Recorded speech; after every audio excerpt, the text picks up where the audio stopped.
So for those who aren't able to hop on, so next month's meeting is still on a Friday, I believe, is that right? May 15th. I don't know if it's a Friday or not, but it's at 9 a.m. So we did hear from some folks who were kind of asking us a little bit to change up time of day, day of the week, that sort of thing. Some of our other litigating entities folks, have different people working at different times of day. So they wanted to make sure that we sort of move the meeting in an effort to allow for as much participation as possible when possible. So that's why that is the case and what you can look forward to for next month. So you should have all received an agenda. So for anybody who might be new or I don't look familiar to from yesterday or any previous meeting, my name is Lucia Perfetti Clark. I am the project director for the Opioid Settlement Fund. Kristen Lynch is joining me, and most of you with regard to all things regional abatement have a lot to do with Kristen, either via email or phone. And for the latter portion of the meeting today, I'm joined by our folks in our problem gambling bureau. So Rebecca Cooper and Jennifer Farrell. And they're going to talk to you a little bit about what is going on over there. So that's the agenda for today. I am going to take as little time as I can, kind of just going over where we're at with reporting. What is reporting? What is the time period for reporting? I know you all have heard from us. So I'm going to go over a few common errors. So for those of you who have not yet reported, to try and head things off at the pass and see if we can avoid a few of the common errors.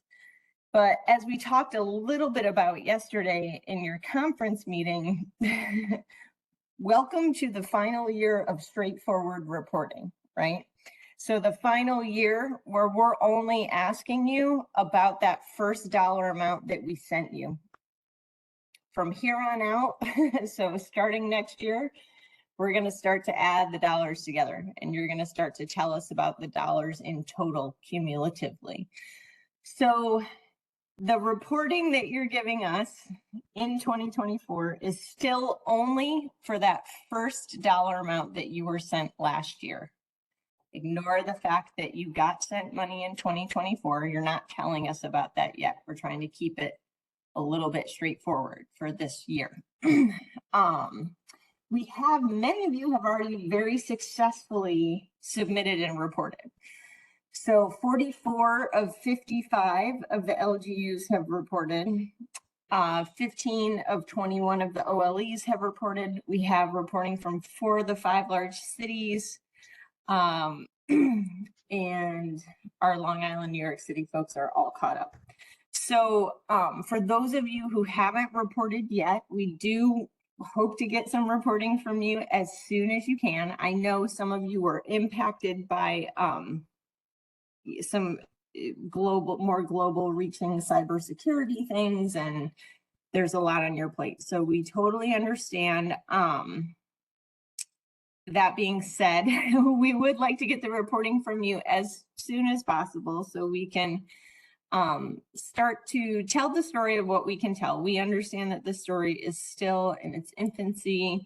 We're really not having spent a lot of dollars. So just in terms of the common errors that have come in, a misunderstanding of what does encumbered mean when we talk about it in the reporting. So encumbered versus spent.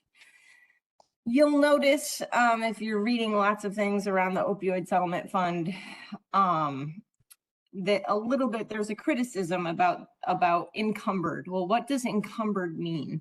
Well, you all understand that, as we've explained to you, the settlement is front loaded. These dollars are very front heavy with a drop off.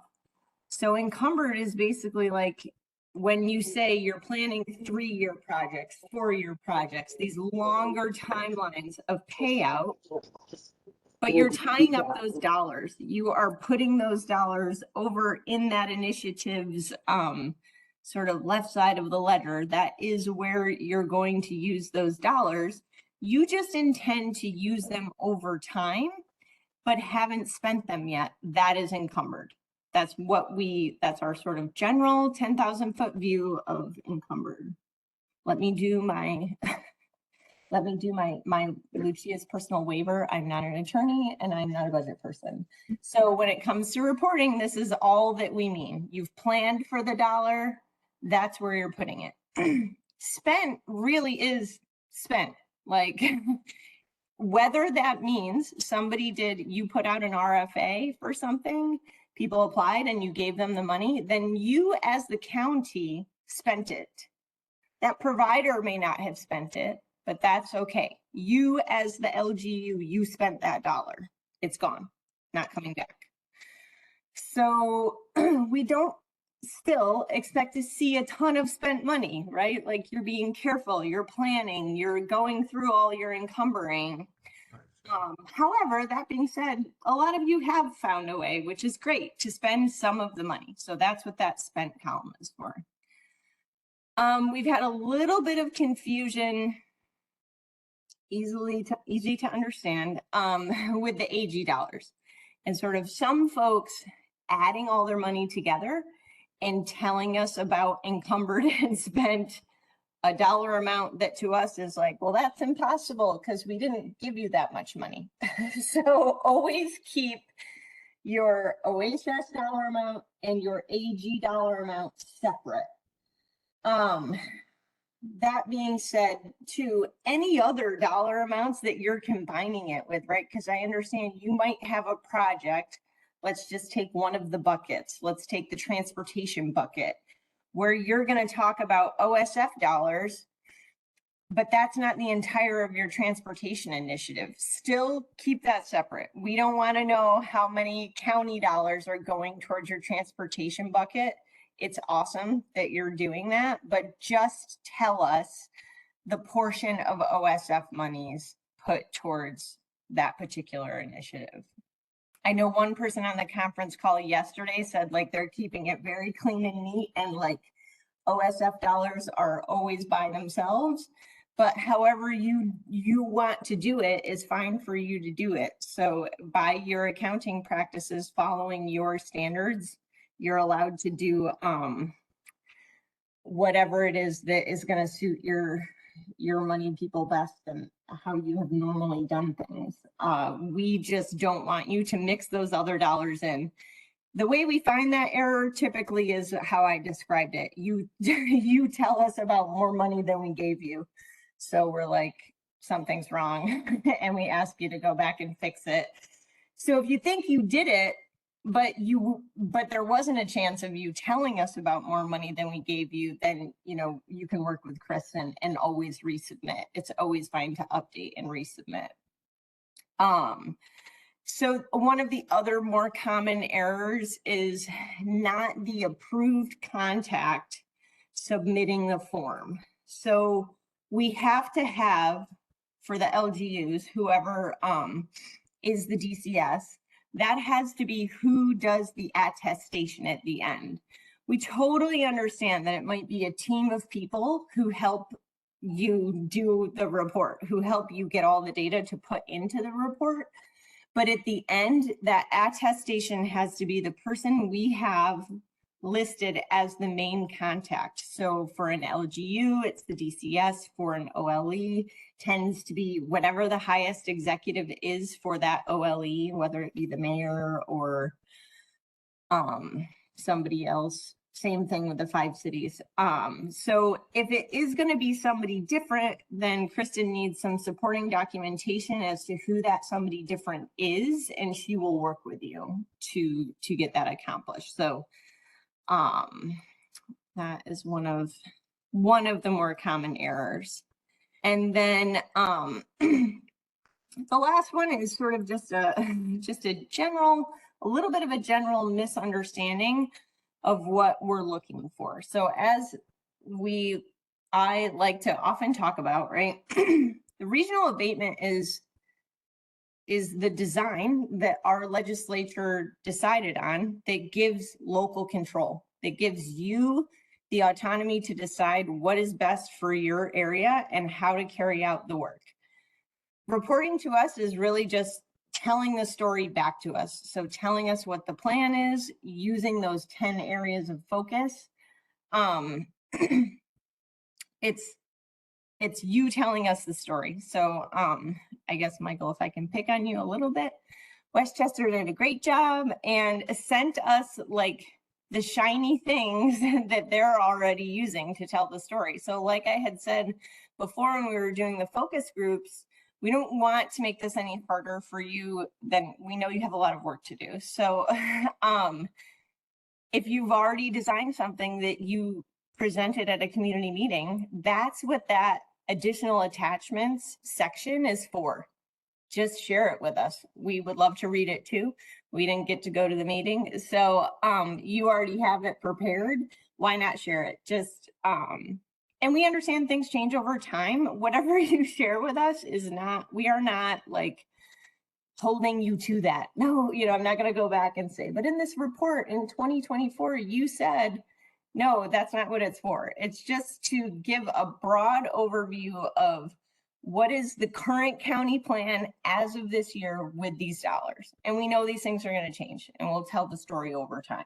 So if you were kind of confused by that last opportunity to share with us what you're doing, then you know, that's what that's for. And it's not too late. So if you want to go back in and add some of those things, if anything that I've said has set off a light bulb, please feel free to share and do that. So let's see. That is literally all I have from you on reporting. Yes, Kristen is very helpful. Thank you, Sarah, in terms of helping you, stepping you through if something is not quite what we're looking for. So do we have any questions? Regional abatement reporting, those of you who haven't reported yet, I'm sure you're going to be on it. I'll probably start to get really nervous when we approach Memorial Day. Only because we go into summer and people like to take vacations, and I want you to take vacations too. But at some point we do need to have reporting from everyone. Remember, reporting triggers your eligibility for next year's payment. So it might not seem super important today, but it triggers your eligibility for next year's regional abatement payment. Yes, Tara. Thank you. So should we expect to hear from someone if we inadvertently reported incorrectly, or yes. I don't want to assume that we did it right. Yes, so 100%. So if you didn't hear from anyone, you're good. You're good till next year. We read the reports as they come in, and anything that needs correction is addressed in real time. Oh, so, great. Thank you. Mm-hmm. Well, that was an easy one. Anyone else? And remember, I think, you know, a couple of the questions I got yesterday, familiar questions. You are, the FAQ is remains a good resource because sometimes, you know, we just come back around. Yes, Dr. Aycock. Is this going to be annually that you are wanting these reports? Yes. Yep. Okay. Yep. No more than that. Okay. Thank you. Your team is really on it. I mean, I got a couple of emails. So I said, this is urgent. I better complete it. Well, I thought I was behind. I asked for an extension. You all were so wonderful with helping me. So I'm glad I got mine in. Yeah, you're not behind. You're not behind. And last year was kind of funny, right? Because we had to hurry up. We were in a rush to get you money. And then all of a sudden there wasn't a lot of time that we had left in order for us to prepare the report for the governor. So this year we have the luxury of time, a little bit the luxury of time, but we do want to be able to prepare the report for the governor and also be as transparent as we can in terms of sharing out, you know, what it is that OASAS knows that the regional abatement dollars are going toward.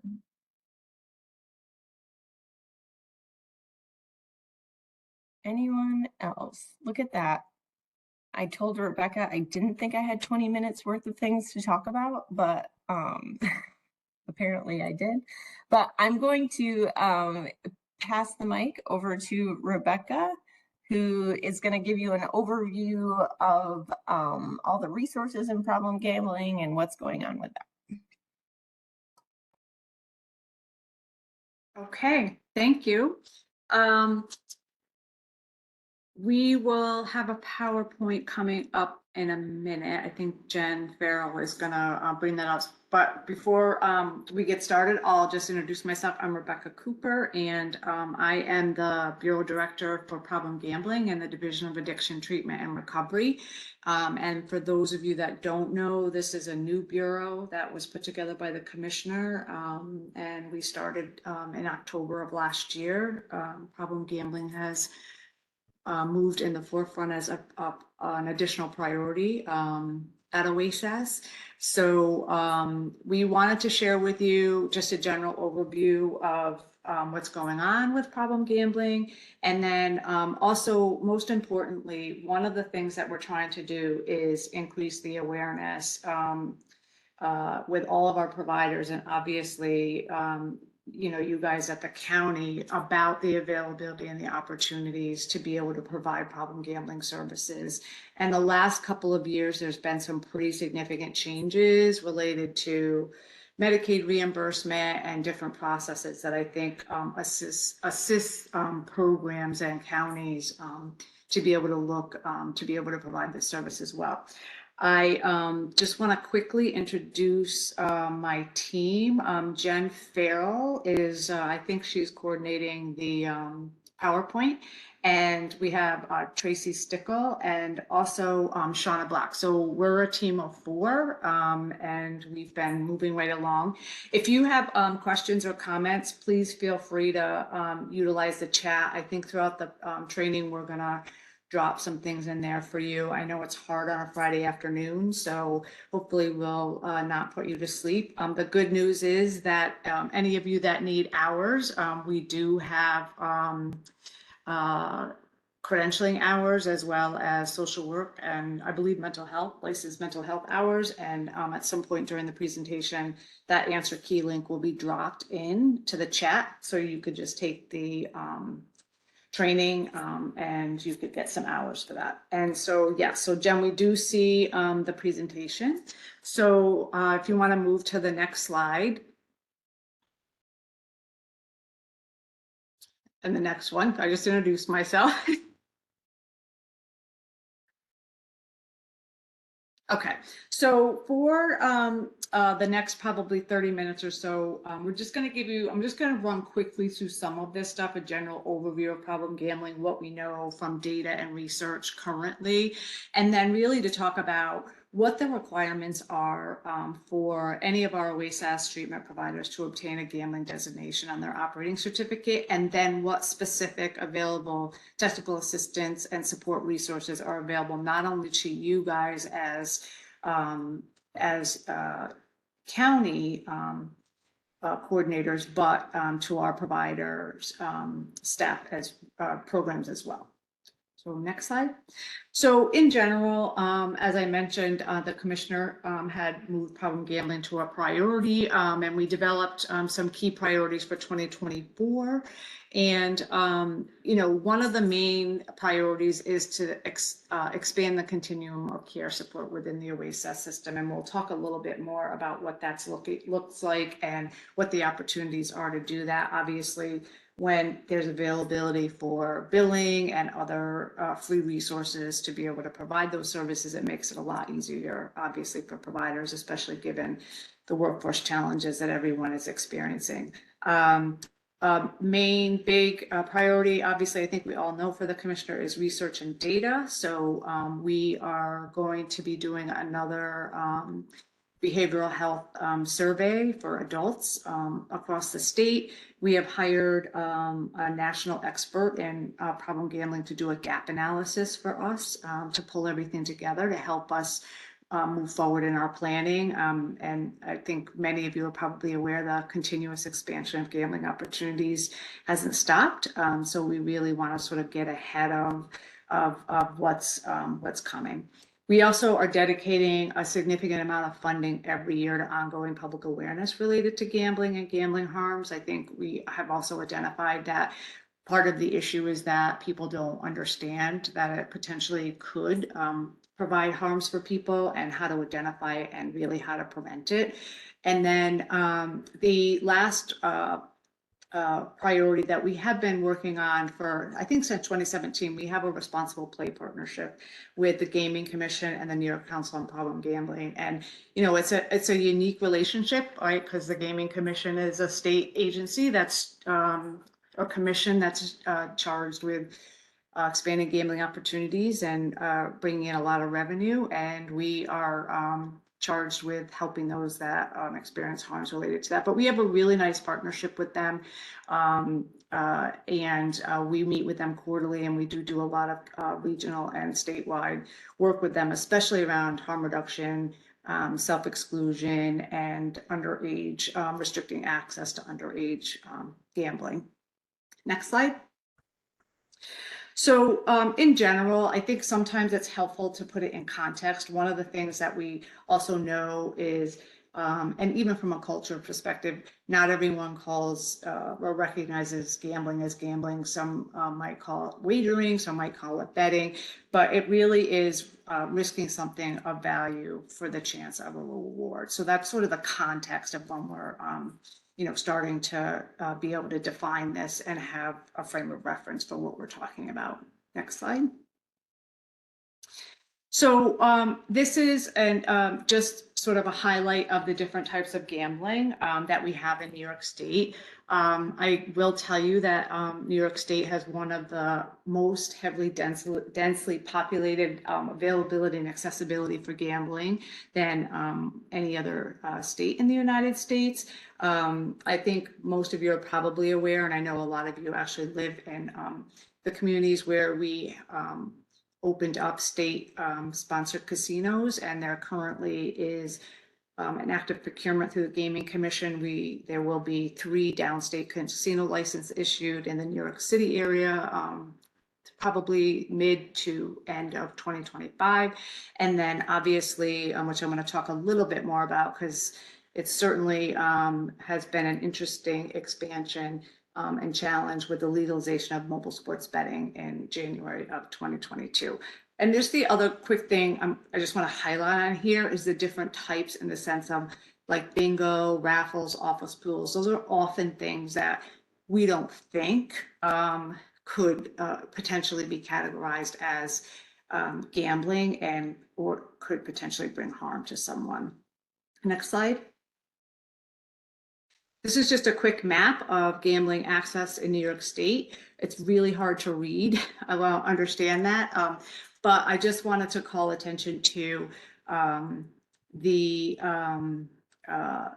yellow and grayed in areas where OTB and Lotto are available. And then the black outlines online sports betting. So obviously every county has availability and access to gambling.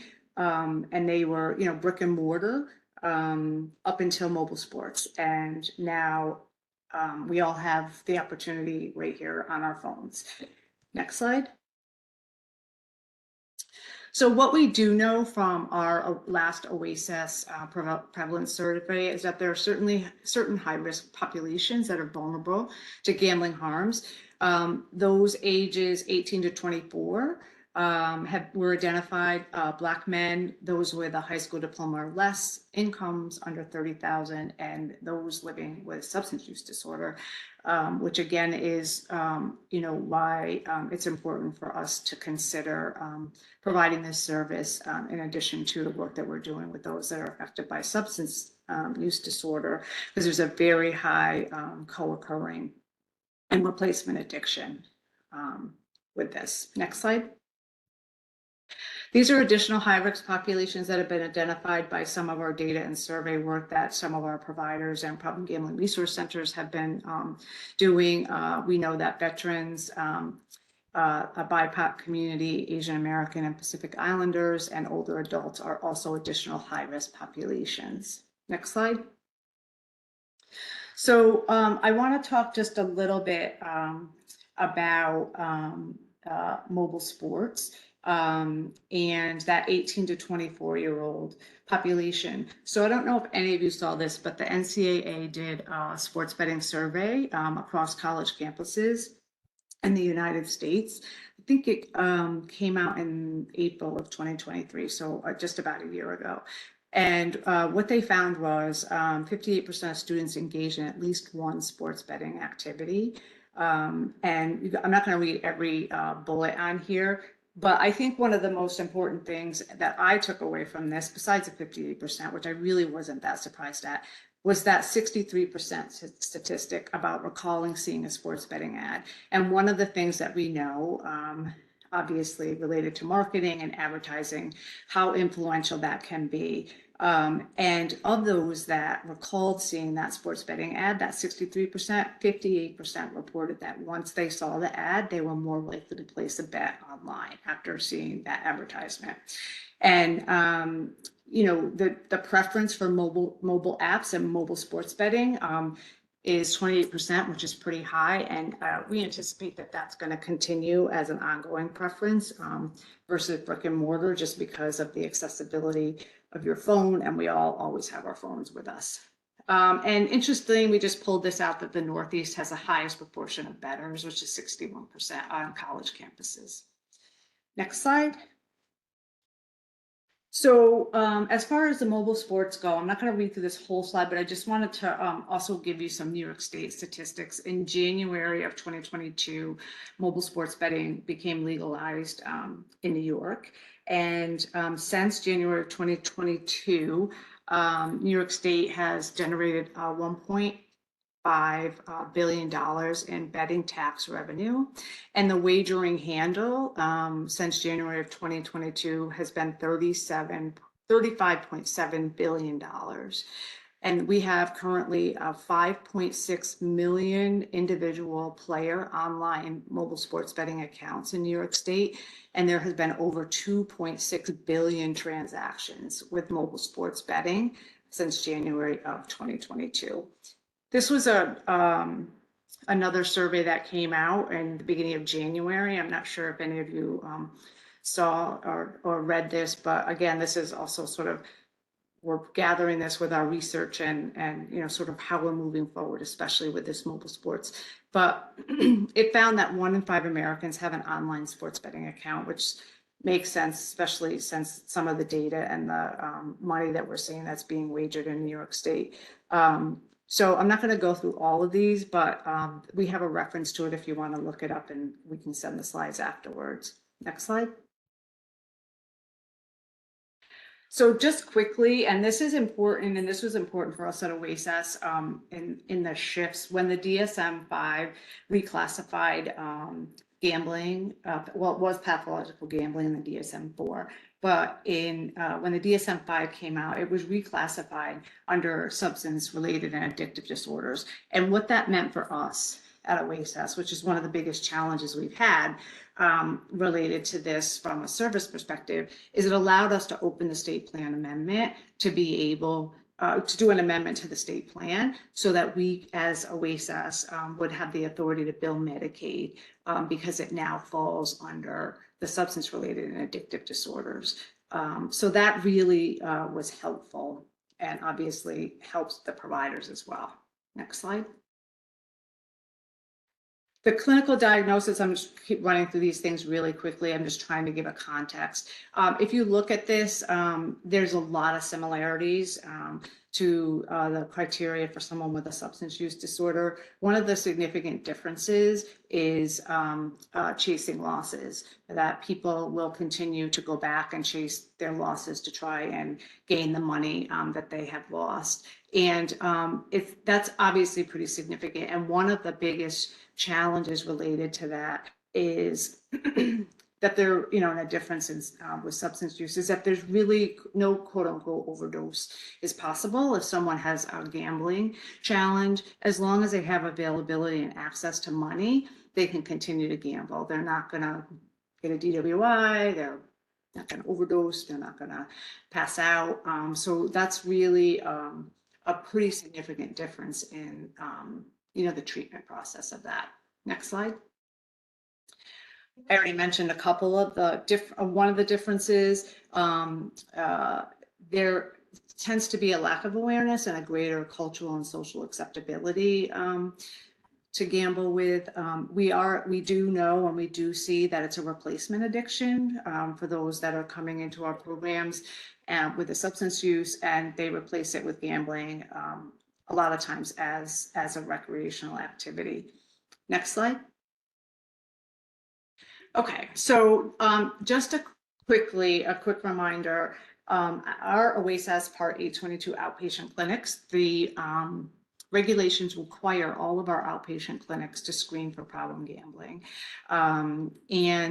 Though we have evidence-based screening tools that are on our website, and we also can provide support and technical assistance to providers if they want more support or training related to that. But we have done a series of Learning Thursdays trying to increase the awareness about this in general. We've been doing them once a month since January, and we've had a whole training on problem gambling screening, which can be found on our Learning Thursday website. But we also do have resources that can come out and help your providers or even your county and getting more information on this. Next slide. You can skip this one, Jen. Next one. So just from referrals for treatment in general, I don't know, I see a lot of county names I recognize on here. If you have a gambling designated program in your county, you can just pop your name in there if you want to, but we do have OASAS 822 clinics that currently have a gambling designation on their operating certificate. Our ATCs across the state all have a gambling designation on their operating certificate to provide inpatient services. And our Hope Line provides the referrals. You can search on our provider and program search database to find those programs that are designated. And then we do have regional problem gambling resource centers that also can help in different communities and hooking people up to referrals. Next slide. Okay, so here we get to the crux of the conversation and the information we wanted to provide for you. So the process for providers to receive a gambling designation on their operating certificate, the application does go through certification. However, the application is relatively simple. And we've tried to make it as simple as possible. And we also provide a lot of support and technical assistance, not only with the county, but with the provider as they're putting their application together with regional office, so that once it gets to certification, everything will be completed. So that process, once it gets to certification, at this point, we're pushing them through in about 7 to 10 days once they get to certification to get the operating certificate, the designation. So we do have an application. We do have separate regulations for problem gambling treatment and recovery services. They're Part 857 regs on our website. They're 3 pages long, I think, and I'll talk specifically about what's in them and what has to be done in addition to your base regulation. We, in the APG manuals, which I think you're all familiar with, all of the clinical and medical guidance is in there. Related to providing problem gambling services and the reimbursement process. We do have a separate gambling client data system. It's very similar to the CDS, but any of our gambling designated providers that have a primary mission for gambling, meaning that the gambling is the primary mission and they either do have a co-occurring substance use or they don't, that data is reported in the GCDS, and that's how we're tracking that as well. Next slide. Okay, so in the application, again, I talked about the support that is provided if you're interested or any of your providers are interested. And we do have resources in communities available to come out and give more specific information and training on it and support.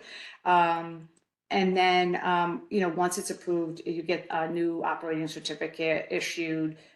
It doesn't change the timeline of your current operating certificate, but it gives you that designation on there. Next slide. So again, if more information about the billing, again, this was a pretty significant victory for us to be able to start doing this. So that started in January of last year, and all of that information can be found in the APG manual. We also have the capability to be able to admit and treat, even if they don't meet the full criteria for a gambling use disorder. So there is a Z code that can be used if there's a mental health diagnosis as a primary, because they don't meet gambling use disorder, but there is a Z code that can be used in the diagnostic criteria that, again, will allow for that billing process to take place. Next slide. We do have a locator for gambling. So if someone has a designation on their operating certificate, they do go into the locator. It's the same link. You don't have to have a separate login, but you'll see as you go in on the home page, there's one for SUD, there's one for problem gambling, and then there's a co-occurring link that you know, we do for the locator for those gambling admissions, or anytime there's a perceived need for a change of level of care. Next slide. Okay, so the overarching pieces in the Part 850 regulations that are required, the main pieces are overarching staff training. So the providers have to add that into their overall yearly training for their staff, incorporating problem gambling. There has to be updated written plans in the admission criteria. That obviously gives provisions to admit for those as a primary, and also those to be able to be seen without meeting the full diagnostic criteria. One of the things that is significantly different is 42 CFR does not apply to gambling services. So the confidentiality and the release piece does not apply to 42 CFR. Staffing and supervision, there are requirements, and the provider has to have a gambling-free environment, and then specific programming to address finances. That's one of the other significant, not differences, but one of the significant challenges that we see people come in with that's a little bit different clinically, that is addressed in the treatment process. And there's trainings available for that. And then a lot of providers also have linkages to either local banks or consumer credit counseling services and programs like that, because that tends to be a primary goal that is addressed while either a family member or a primary person comes into treatment. Next slide. Why is gambling not protected under a confidential? So 42 CFR, so it's federal, right? So you could correct me if I'm wrong, but the 42 CFR is a federal release, correct? That's where it was originally generated from. But what I can say is it's not covered because on a federal level, 33.13. I don't know what that, I don't know, Brian.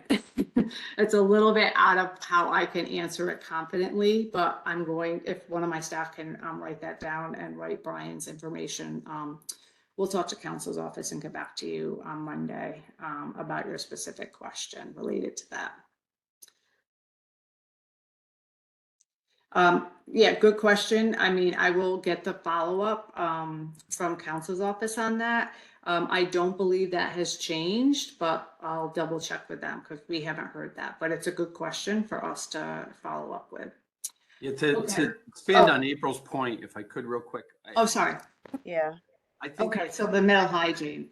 the fact that gambling has come in under substance abuse should automatically make it coverable under 42 CFR. But if not, it should be under mental hygiene law with 3313. So my caution is, do you really want providers out there going, oh, this isn't confidential information, we're treating you for this, but we can tell anybody, everybody about it. Yes, very good point. And I agree think with that. Yeah.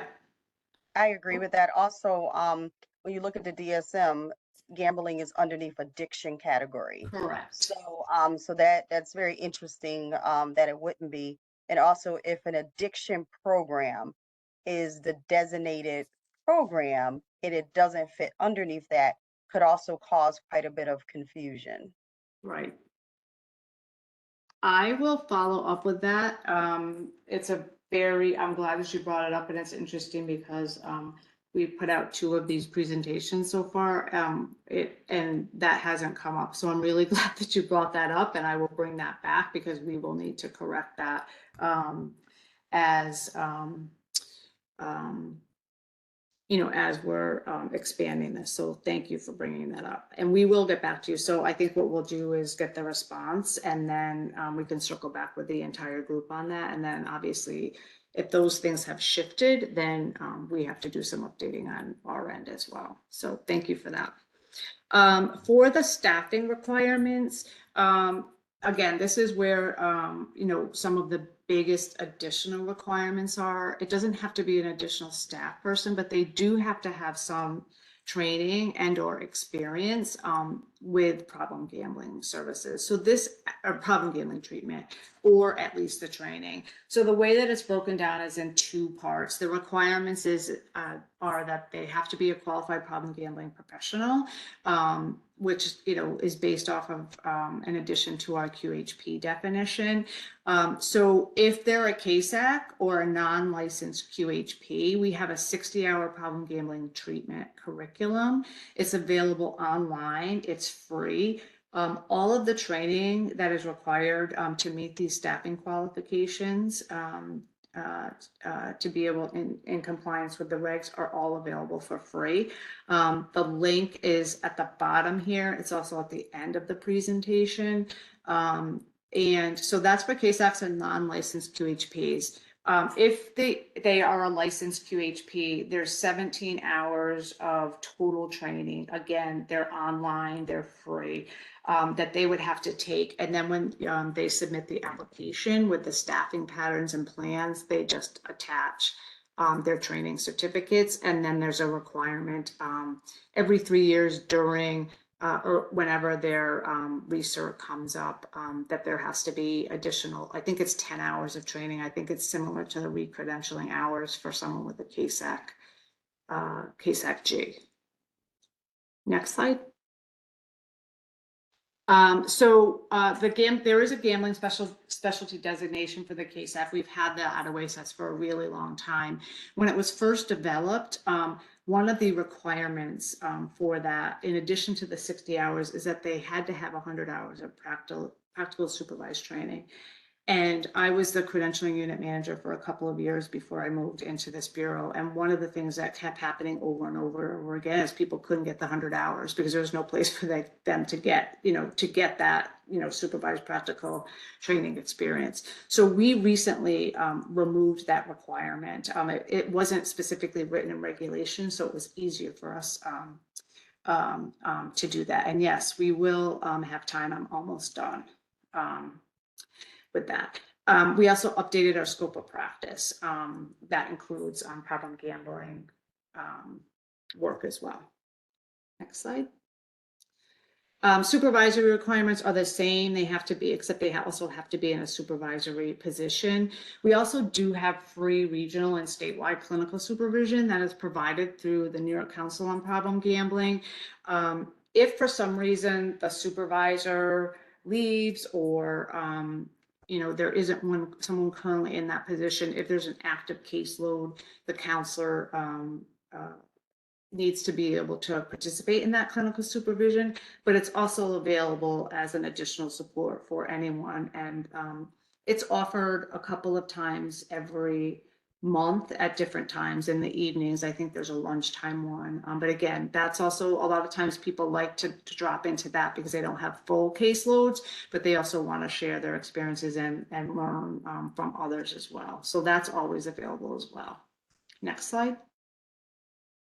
Okay, so these are just the ongoing resources and support. The problem gambling pages on the OASAS website, we've updated some of them. We're in the process of updating the rest of them, but we do have a lot of clinical resources on our clinical pages. We have a whole clinical resource document. We list all the approved screening tools, guidance documents for implementing all of those kinds of things. And then we do have a lot of free trainings in general, not only for the requirements of the staffing, but in general related to problem gambling that are free. And I think all of them have renewal hours for KSAC. Some of them are CPPs and CPSs, and it's social work and mental health. So even if staff or even anyone on the call isn't interested or providing the service, it's always good knowledge, and it's free training, which is always important too. So I went very quickly through that. So yes.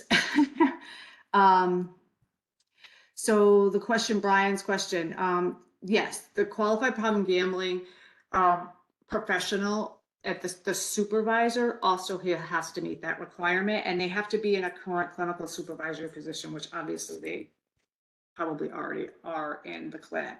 So that would mean they would have, oh, Greg's back on, good. So I saw him at the beginning, so thanks, Lucia.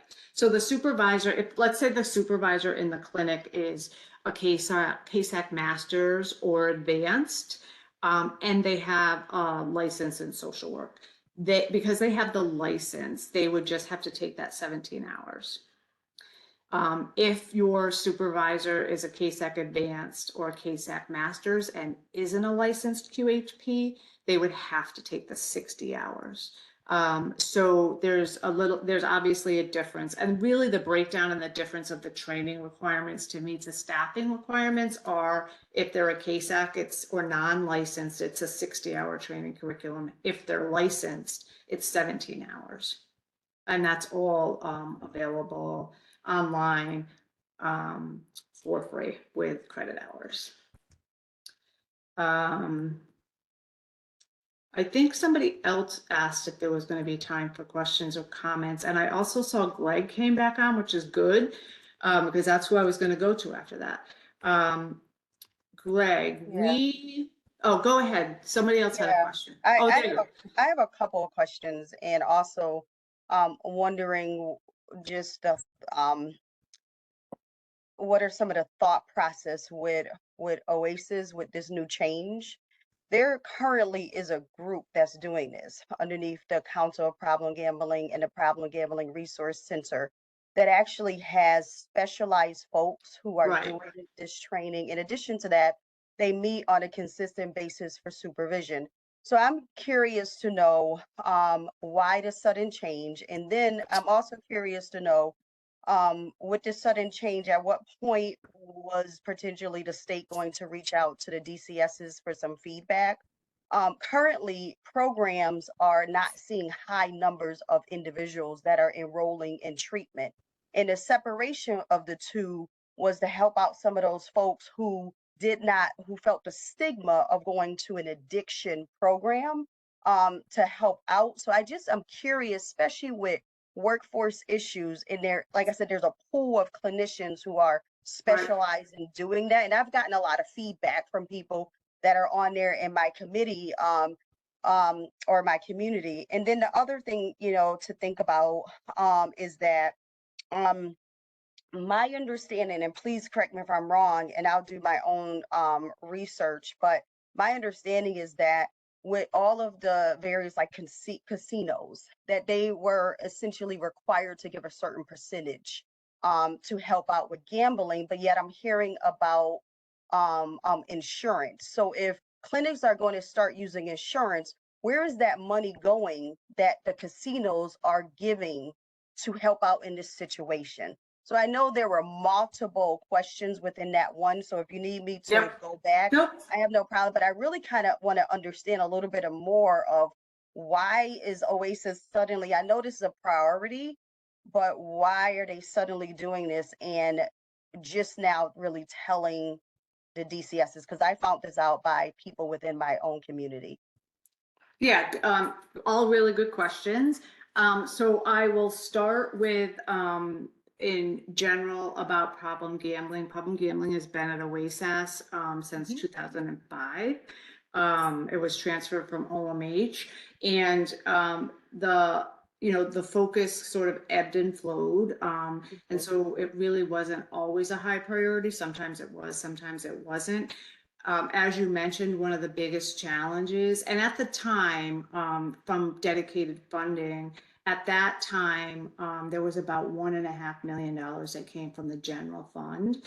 So there wasn't a ton of money in the state that was put towards this. The other thing related to the money aspect of it is that there's no federal authority for gambling, like in SAMHSA. And so it leaves it up to the individual states, and depending on how money is dedicated from gambling revenue and things like that. So back to your question about, so yes, the problem gambling resource centers were programs and community-based resource centers or regional-based resource centers that were developed, and they started opening after the casinos, the first round of casinos in 2018-ish. I think they were all open.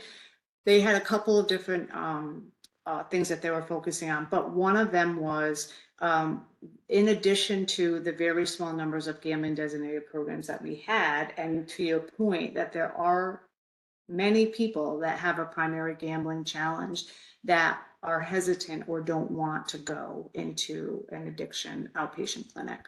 And so in addition to those small number of gambling designated providers, there was a network of private practitioners that were trained and met specific criteria that the New York Council on Problem Gambling oversees, and is also provided as a referral source. And so that has been going on since 2018. The option to provide it as a gambling designation in an 822 clinic, I think we developed those regulations, I don't know the exact year, but it's been a while. But one of the challenges, two of them, is to your point, the awareness, but also people not necessarily wanting to come into an outpatient clinic. But also there was no billing, right, for Medicaid. And the commercial insurances, you can provide and bill for a problem gambling under commercial and not have to be an OASAS program. So Right. that's a difference too. So you know, the history of that is trying to balance, what is going to be best for those that are looking for services. And again, I think early on that feedback was not everyone would want to go in. So now we have, so the expansion within the OASAS provider system does have to do with the availability to bill Medicaid. We know more and more about the research about the co-occurring to be able to identify it and address it as a co-occurring and potentially as a primary. And as far as your question about the funding, so the dedicated funding from the Gaming Commission really just started coming to OASAS. So when the 4 upstate licensed casinos opened, out of those 4 casinos, starting in 2018, we got $3.3 million. So we get $3.3 million right now from those 4 licensed upstate casinos. That's in legislation. That money, when we initially had that money, that money came in, that funded problem gambling resource centers. There's a pool of separate money for reimbursement for people that, people can come and get services without having to pay for them. Obviously, finances is a big issue. Very small money dedicated to some public awareness. With mobile sports betting, there was additional revenue generated. And so with that additional revenue that's coming into OASAS, and so we get about a total of $9.6 million between the mobile sports and the casinos. We just started getting that revenue last year. So that allows the expansion of the focus. And this commissioner came in and really wanted to bring it in the forefront and make it a priority, especially because of the increase in availability and accessibility. Additional funding will be coming when the downstate licensed casinos are issued. We don't know how much that's going to be yet, but that is in the legislation for that to occur. Okay, So I appreciate your, your transparency with that. I think what would be helpful is to get us at the table prior to, it, these decisions being made. Again, there's a pool of some excellent specialized folks that's in this. And in my, the question at the end of the day also would be is so it seems like the casino funding is going to OASAS, and what is OASAS doing with the funding, and are they going to be pouring it into clinics, since now clinics are going to have to take on this new role? You see what I'm saying? So I don't want to monopolize this, this time. And I get the rationale as to why to bring it back, or kind of with OASAS.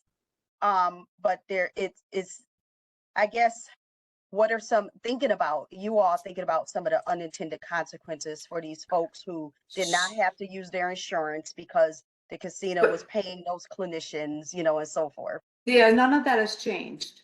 That's all continuing. The continuum of care and the access of care for private practitioners has not changed. So, and the OASAS gambling My understanding designation. is not going, where all of those clinicians are right now, they're stopping any new individuals from joining. The And enrollment. everything, yes, has to go underneath. Okay. The enrollment for private practitioners has been put on pause Right. because there's over 140 private practitioners right now, Right. in the network. So we're sort of at the capacity with that. And so that still is available. That still is an option. So if someone calls and is looking for support, they'll have the option to be given a referral to a private practitioner, or if there's a gambling designated provider in their community that would be a good fit, they could also go there. But anyone can go to either one of them and not have to pay anything if they don't have the means to do that. And there's a pot of that designated funding is put aside for those treatment dollars. So that, and that will only increase as the additional money comes into play. Was there, and no, and I appreciate your comments and your feedback. All very good questions and comments. I think we have time for, it's 3:01. Was a significant increase in problematic gambling anticipated when mobile sports betting was legalized? I think the overarching answer to that question is, from what we know from a prevention standpoint too, anytime there's an increase in availability of or accessibility of anything, there tends to be the potential to, with an increase in problems within communities. So I also think the other thing that we're starting to see, obviously, is how quickly it's happening, which is also one of the reasons that we are doing a gap analysis this year to really look at what the impacts have been, and really how we should be targeting some of that awareness and information related to that. So I think we're out of time. Thank you very much, Greg. I think what we'll do, Greg, we'll talk offline about the 42 CFR, which was a really good point that we brought up. And then we can come up with the response to that, and then we could get back to the group with that as well. All right. Thank you.